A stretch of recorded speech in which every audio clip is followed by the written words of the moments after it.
gentlemen, and on behalf of Universal, I'd like to welcome you to this press conference for Changeling with Angelina Jolie. Hi.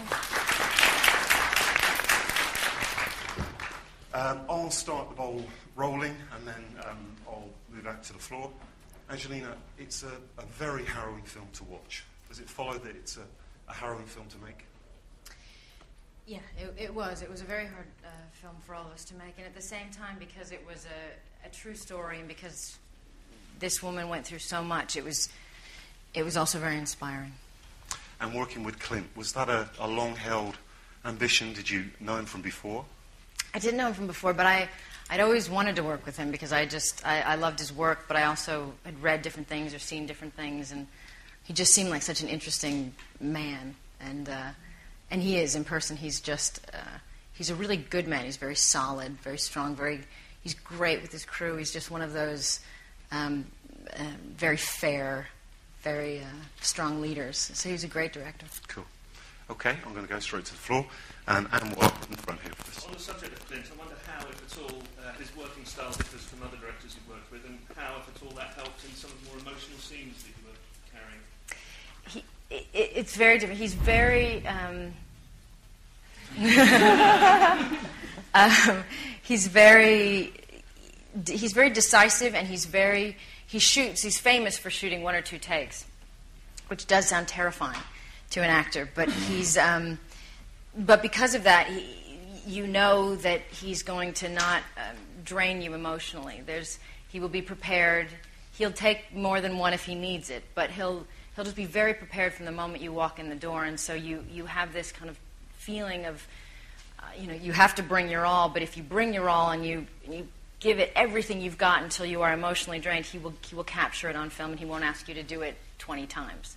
So it does allow for you to really push yourself. And he also, because he does do just one take, everything's very fresh. You don't have a lot of time. As actors, we tend to overthink things, and we tend to analyze ourselves.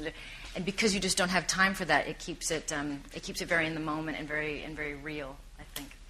Can I follow up? Yes, please. How you observed him working with the children in the film, who I guess have to also convey some pretty tough emotional stuff. He's a dad, and so he's great with kids, but he also just, he doesn't baby them. He's just very direct, and he's very, he cast really well, I think, and he cast them to kind of fit their individual part. The boys kind of were different, and funny enough, even my actual son was kind of very gentle in nature, and the other boy had a little bit more of a swagger, and it just naturally brought that. So, he tends to, I think, trust in who he hires and tries to let them do what they do and not get in the way too much. And so he was very, very good with the children. Okay, we're going to go to my colleague on the right there. Angelina, as a mother, was it a hard role for you to play and get your head around what happens to the mother in the film? Yeah, it was very hard. It was... I've said this before, but when I first read this script, I couldn't put it down, and then I said no immediately. That I didn't want to go near this project because it was too upsetting.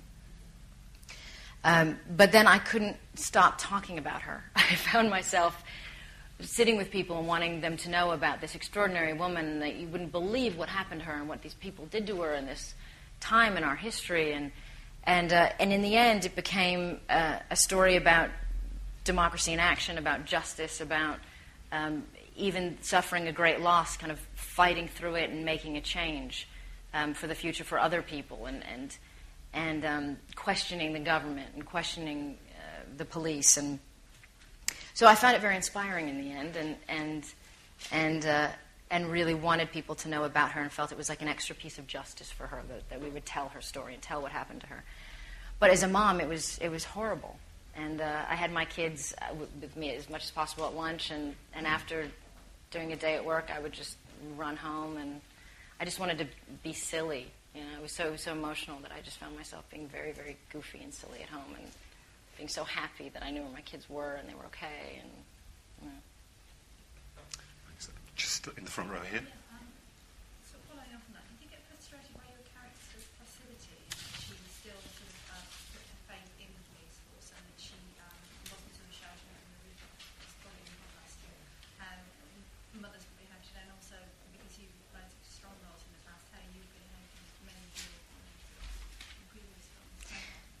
Yeah, it was. It was the hardest thing. Usually in a film, I can find out where I relate, and I can improvise, and I can react as I would naturally react. But women at that time, it wasn't just that she trusted in them. It was that she wouldn't have gotten anywhere if she didn't try to keep her place.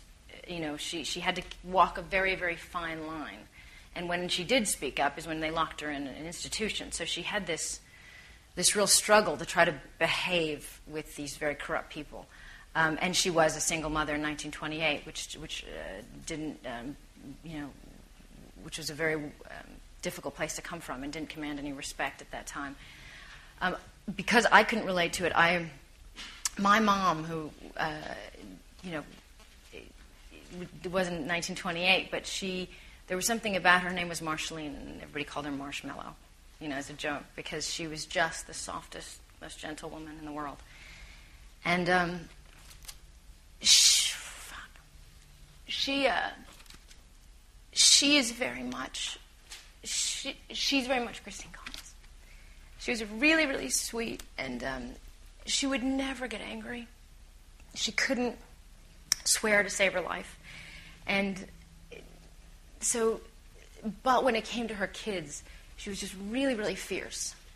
And so this is very much her and her story, in that she was the woman I relate to who had that elegance and strength through just knowing what was right. Yeah, that's a great tribute to her. That really is, that role. Second row on my colleague there, yeah. Are we right in believing that, fine.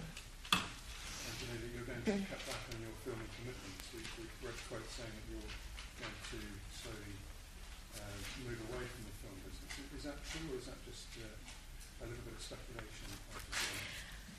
No, I will. I haven't worked for about a year, and I'm going to work for a few months, and then I don't know when I'm going to work again. I'm not making some retiring announcement, but I'm just I have a big family, and I have a lot of responsibility at home, and I have the good fortune to financially not have to work all the time, and so I just feel privileged that I get to be home a lot, and I feel a responsibility to be there as much as I can. So, so maybe once a year, maybe once every 2 years, and maybe eventually I'll stop. And it sounds a sequel, a follow-up to that. Can we expect you to expand your family further in the coming years? I'm sure you can. Okay, the front row on the right. There's obviously no happy ending to this story, and one thing that was actually left out was that she died in 1935, which is the end of the film as well. I mean, was that a specific thing that they didn't want to send the audience out? Really I think it just would have been off subject. The idea was more, what her search was about. So I think it was more. It would just have taken you emotionally to a different place or feel. It wasn't intentional as much as it just seemed like the other things were more important cards to have to remind you about what was changed, what laws were changed, what happened with the children, what happened with. I'm sorry. What was the other?